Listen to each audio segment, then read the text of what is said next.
Hey guys, how you doing? Nathan Hyatt here, creator of Conscience and Nonsense. I often don't even know how to say my own name. Nathan?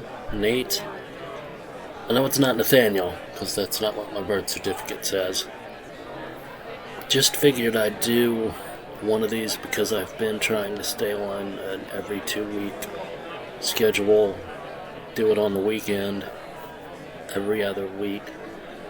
Try to go for Sundays.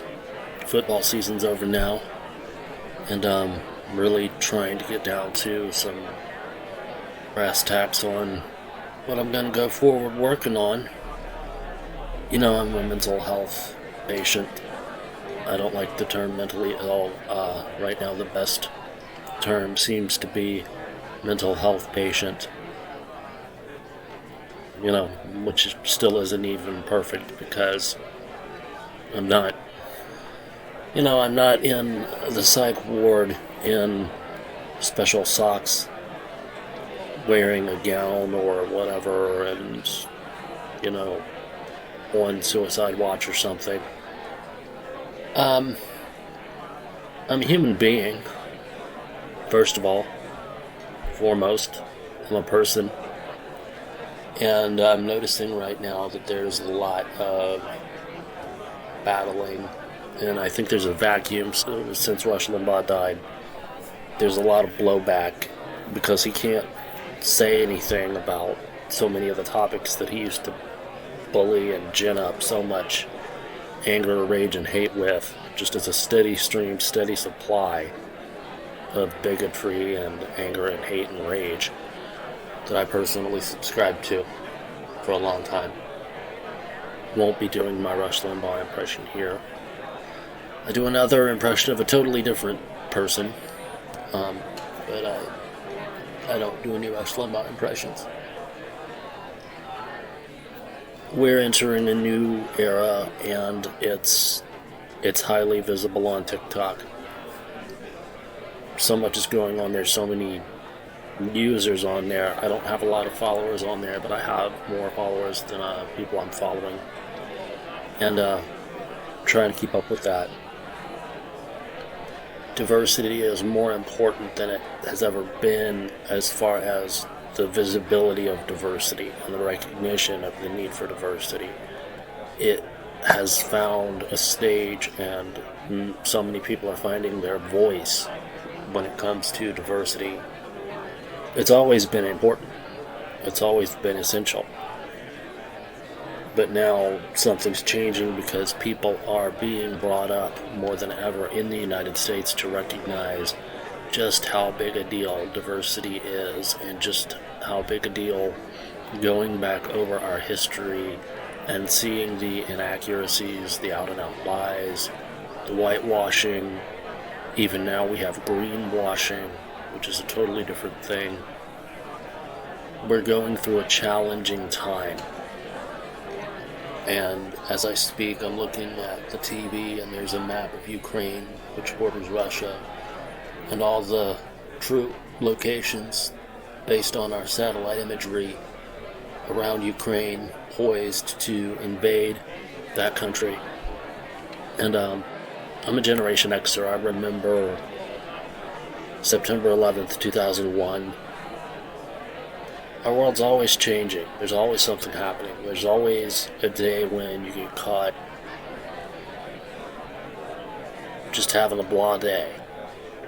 Or, the old saw, I know my language is getting kind of antiquated because I'm in my 40s, so I'm starting to sound like an old codger, and probably will only become more so. But, I'm not the only person my age. So, it's like the old saw says, it was a day like any other day.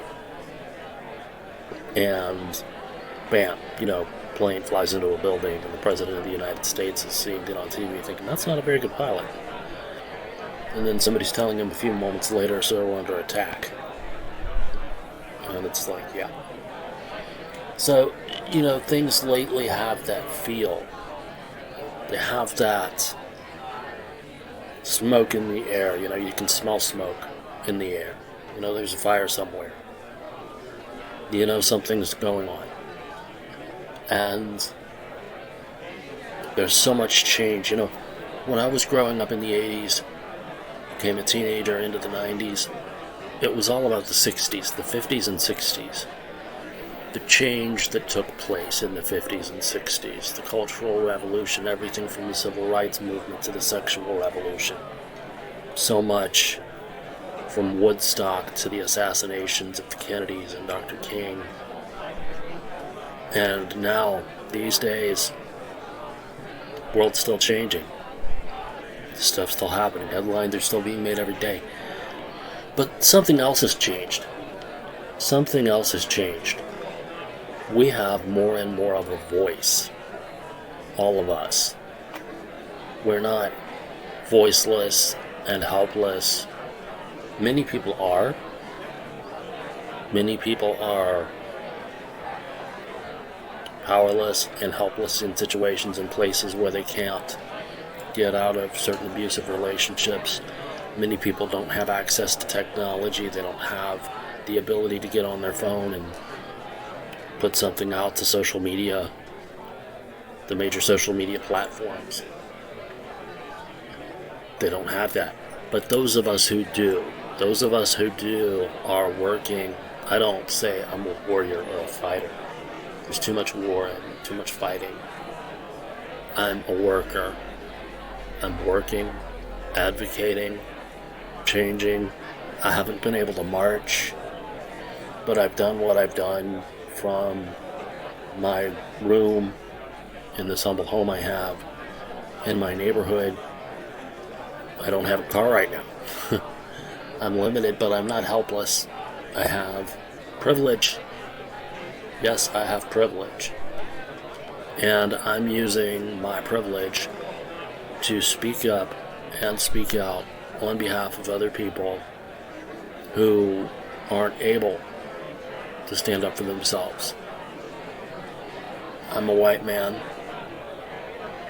I'm marginalized differently from other people who are marginalized. I'm marginalized because I'm LGBTQ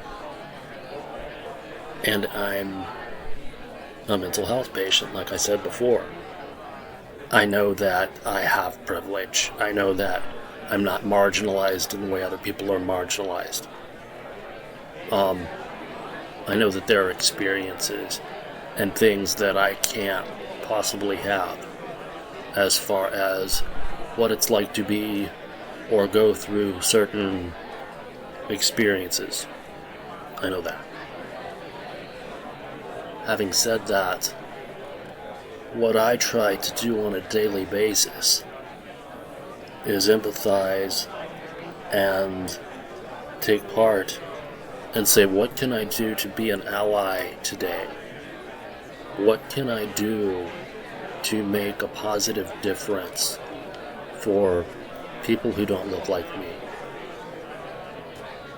People who are very different from me.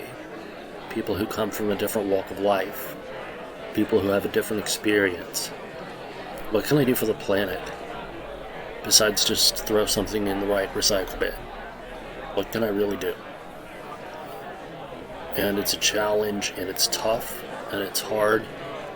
It's not simple or easy. It won't be a struggle that's going to be over during my lifetime. I like to do a lot of funny content, but what I'm never wanting to lose sight of is the importance of mixing it up and taking plenty of time to say, this is what's important today. This is a big deal. This matters today. And it can be something as simple as getting on TikTok and going through videos, watching till the end, liking, commenting, sharing certain ones.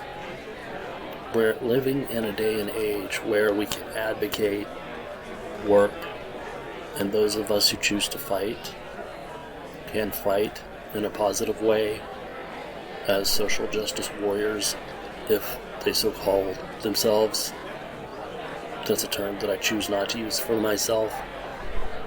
I'm an advocate and a worker, and I work for change.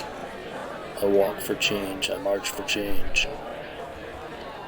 And the whole time I'm doing so, I want to remind myself and the people around me that there is a greater purpose. No matter what that greater purpose is, and it may or may not involve God or the grand scheme of things, but whatever the greater purpose is, there's a greater purpose at all times, because there's always a lesser purpose. There's always a lower level to stoop to take the low road when we could take the high road.